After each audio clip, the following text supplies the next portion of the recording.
एहतिशाम मेरे साथ मेरे सहयोगी इस वक्त जुड़ गए हैं। एहतिशाम, लगातार यूपी पर सबकी निगाहें हैं। जिस यूपी से 80 लोकसभा सीटें थी, उस यूपी में समाजवादी पार्टी ने बीजेपी से ज्यादा बेहतर परफॉर्म किया। अब एक बड़ा सवाल ये उठ रहा है कि क्या अब गाज गिरने वाली है उन लोगों पर जिन लोगों की वजह से यूपी में उम्मीद के मुताबिक नतीजे नहीं आए। यहाँ देखिए, उत्तर प्रदेश सरकार ने आज अपनी कैबिनेट की बैठक में एक महत्वपूर्ण फैसला लिया है। उत्तर प्रदेश में ट्रांसफर पॉलिसी को मंजूरी दे दिया है। वहीं उत्तर प्रदेश में भारतीय जनता पार्टी के संगठन में भी बदलाव देखने को मिलेगा। आज एक अहम बात आपको बता दें, कैबिनेट की बैठक पहली और दूसरी दोनों में केशव मौर्य नहीं दिखाई दिए। इससे साफ तौर से जाहिर है कि केशव मौर्य से डिप्टी सीएम का पद लेकर उनको संगठन में एंट्री दी जा सकती है। ये भी कहा जा रहा है कि केंद्रीय संगठन में बदलाव होने के बाद, यानी बीजेपी का जो राष्ट्रीय अध्यक्ष है उनका नाम तय होने के बाद उत्तर प्रदेश में भी भारतीय जनता पार्टी अपना स्टेट हेड बदल देगी। भूपेंद्र चौधरी को कैबिनेट में ले आएगी और जहां तक बात है यहाँ के उप डिप्टी सीएम की, उनको वापस ले आकर संगठन में करेगी। संगठन में भारी बदलाव किया जा रहा है। जिस तरह से पश्चिमी उत्तर प्रदेश में संगीतों पर आरोप लगे हैं, उनकी पार्टी के लोग आरोप लगा रहे हैं, उससे साफ तौर से जाहिर है कि अंदरूनी कलह निकलकर सामने आ रही है। तो संगठन बदलाव के साथ साथ मुख्यमंत्री ने तमाम लोगों को ये ट्रांसफर पॉलिसी है उसके तहत अभी काम शुरू हो जाएगा। उत्तर प्रदेश में एक बड़ा बदलाव देखने को मिलेगा। रही बात संगठन और सरकार के बीच में तालमेल बनाने के लिए, उसको भी पहले केंद्रीय नेतृत्व अपने स्तर पर करने के बाद यूपी में लागू करेगा। लेकिन यूपी में दो चीजें साफ तौर से समझ में आ गई। यूपी के संगठन में बड़ा बदलाव नहीं उठाना पड़ेगा। संगठन और सरकार के सिस्टम में कहीं न कहीं कमी रह गई है, जिसकी वजह से उत्तर प्रदेश में इतनी बड़ी हार रही है। और उत्तर प्रदेश की जिम्मेदारी जो थी वो प्रधानमंत्री नरेंद्र मोदी ने खुद संभाल रखी थी, अमित शाह ने खुद संभाल रखी थी, मुख्यमंत्री योगी आदित्यनाथ ने खुद संभाल रखी थी। जनता से जुड़े बहुत अच्छे अच्छे काम हुए, लेकिन आखिर जनता नाराज क्यों है? जिसकी मेन बात है ये कि रोजगार ना होना, महंगाई पे लगाम ना लगाना, और जो निचले तबके के लोग हैं, एससी है, ओबीसी है, जो फरियादी है, उनकी बातों को न सुनना। एक सबसे बड़ा फीडबैक ये आया है कि जो थानों में सुनवाई नहीं होती, पुलिस सुनवाई नहीं करती है, जब मीडिया उनसे सवाल करता है तो मीडिया सभी गुरेज कर दी जाती है। इससे एक गलत मैसेज लगातार जा रहा था। और मतलब ये कि जिन जिन लोगों ने अपनी मनमानी की और संगठन के लिए बेहतर काम नहीं किया, उनके खिलाफ में एक्शन होने वाला है।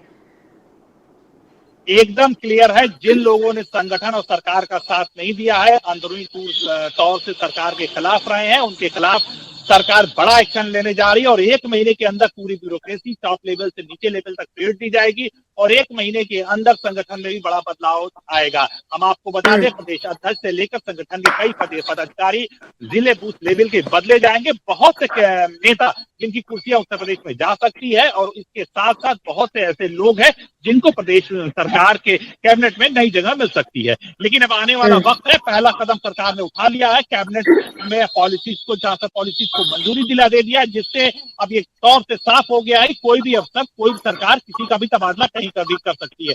अब भारतीय जनता पार्टी का जो सेंट्रल यूनिट है वो वहां पे अपने करने के बाद तब वो प्रदेश वार अपनी अच्छा, आप इसका मतलब ये जिक्र कर रहे हैं कि पहले संगठन में बदलाव होंगे और उसके बाद में आधिकारिक स्तर पर बदलाव होने जा रहे हैं, क्योंकि अधिकारियों की एरोगेंसी एक बड़ी वजह बनी।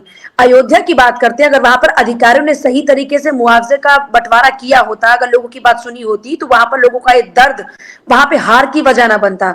मतलब ऐसे अधिकारी अब नपने वाले हैं। जी हाँ, देखिए, अब हम आपको बहुत बड़ी बात आपने पूछ लिया हमसे। अयोध्या में कुछ अफसरों ने अपनी मनमानी किया है। वो निचले तबके के जो फरियादी थे, जिनकी दुकानें टूट रही थी, उनका एडजस्टमेंट नहीं किया है, उनको सही इज्जत नहीं दिया है, जिसकी वजह से अयोध्या वासियों ने अपना फैसला लेते हुए भारतीय जनता पार्टी को हराया है। अयोध्या में सबसे बड़ा दर्द यह है कि अयोध्या में विकास की गंगा बहा दी गई है। एयरपोर्ट बना दिया गया, कॉरिडोर बना दिया गया, मंदिर बना दिया गया है, रामपथ बना दिया गया है। इतना पैसा सरकार ने बहाया है, उसके बाद अगर इस तरह का परिणाम आए तो सरकार के कलेजे पे छुरी चलना लाजमी है। और इसके पीछे अफसरों का भी हाथ है। अफसरों ने जब जिस तरह से साथ नहीं दिया है और जिस तरह से अनदेखी किया है जनता की, जिस तरह से दर्द नहीं समझा है, उससे साफ तौर से जाहिर है कि आने वाले वक्त में अफसरों का गाज गिरना बेहद लाजमी है। और इसके लिए बड़े पैमाने पर तबादले की मंजूरी सरकार ने दे दिया है। जी अच्छा, क्या ये भी मानकर चले कि आने वाले दिनों में, अब क्योंकि अयोध्या का जिक्र हो रहा है इसलिए पूछ रही हूँ कि बाहरी फैक्टर बड़ा जिक्र हो रहा था जिसका, कि बाहरी लोगों ने कब्जा कर लिया है, तो क्या ये मानकर चले कि वहां के लोगों के लिए और आने वाले दिनों में भी जहां जहां विकास होगा वहां पे स्थानीय लोगों के लिए भी रियायत हो, या फिर उनके लिए भी उनके व्यवसाय के लिए इंतजाम हो, इसका प्रोविजन किया जाएगा? देखिए, सरकार बाहरी और बड़े कंपनियों को इसलिए ठेका देती है कि भ्रष्टाचार ना हो, लेकिन जब छोटे लेवल का ठेकेदार किसी नगर निगम में, स्थानीय निकाय में ठेका करता है, तो उसको जो लाभ होता है उसका लाभ निचले तबके के लोगों में बढ़ता है। लेकिन जब बड़ी कंपनियां आती हैं तो सारा पैसा कहीं चला जाता है। इसलिए लगातार ये इल्जाम लगते जा रहे थे कि गुजरात की कुछ कंपनियों को बड़ा काम दे दिया गया, सारा पैसा वो लेके चले गए, जिसका खामियाजा भुगतना पड़ा है।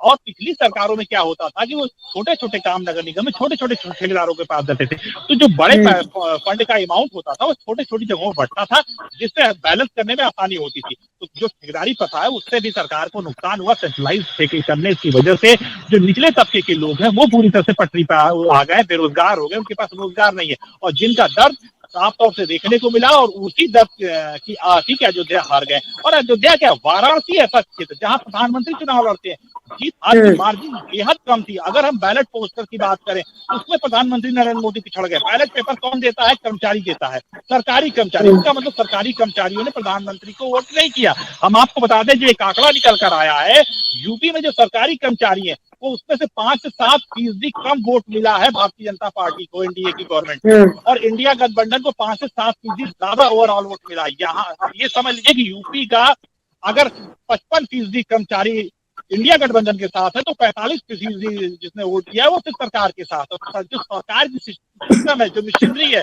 कमी उसमें, नाराजगी उसमें, उन नाराजगी को दूर करना बेहद जरूरी है। छोटे छोटे लोगों को रोजगार से जोड़ना बेहद जरूरी है। रोजगार लाना पड़ेगा, जनता की सुनवाई करना पड़ेगा, और यह सुनवाई तहसील और थानों से शुरू होती है। सबसे ज्यादा करप्शन तहसील और थानों पे होता है, चौकियों पे होता है, वसूली होती है। जनता बेहद दुखी है, जनता बेहद नाराज। उसका कहना है कि हमें, तो क्या ऐसे अधिकारियों की रिपोर्ट पहुंच चुकी है योगी आदित्यनाथ तक, और ये मानकर चले कि ऐसे अधिकारियों की अब खैर नहीं? क्योंकि उत्तर प्रदेश के मुख्यमंत्री योगी आदित्यनाथ कहते हैं कि करप्टेड लोगों की जगह यूपी में नहीं है। तो अगर बारी अब मौजूदा सरकार में जो कार्यरत अधिकारी हैं उनकी आएगी, तो क्या उन पर भी वही एक्शन होने वाला है? देखिए, एक्शन तो होना ही है, लेकिन सवाल है कि सिस्टम में सब करप्ट है, हमाम में सब नंगे हैं, सब भ्रष्टाचार में डूबे हुए हैं। तो अच्छे अफसर सरकार कहां से लाए? सरकार के पास ही मजबूरी है, नई भर्तियां हो नहीं रही है, उन्हीं से काम चलाना है। ऐसे में लीपापोती का दौर चलेगा। इनको हटाइए, उनकी पोस्टिंग करिए, कोई फायदा नहीं होने वाला है। सरकार को बड़ा फैसला करना पड़ेगा, भर्ती करनी पड़ेगी ढेर सारी, साथ ही सब लोगों की सुनवाई करनी पड़ेगी, रोजगार देना पड़ेगा, महंगाई पर कंट्रोल करना बेहद जरूरी है। सरकार ने योजनाओं की गंगा बहाई है, उसके बाद भी नाराजगी खुलकर सामने आई है। और उत्तर प्रदेश के साथ साथ केंद्र की दोनों सरकार ने विकास की योजना बढ़ाई है, चाहे वो अयोध्या हो, लखनऊ हो, वाराणसी हो। लेकिन उसके बाद जो परिणाम आया, जो वोट का परसेंटेज आया, वो भारतीय जनता पार्टी को एक बड़ा सदमा दे गया है। ऐसे में संगठन से लेकर प्रशासनिक फेरबदल की मुहर लग चुकी है।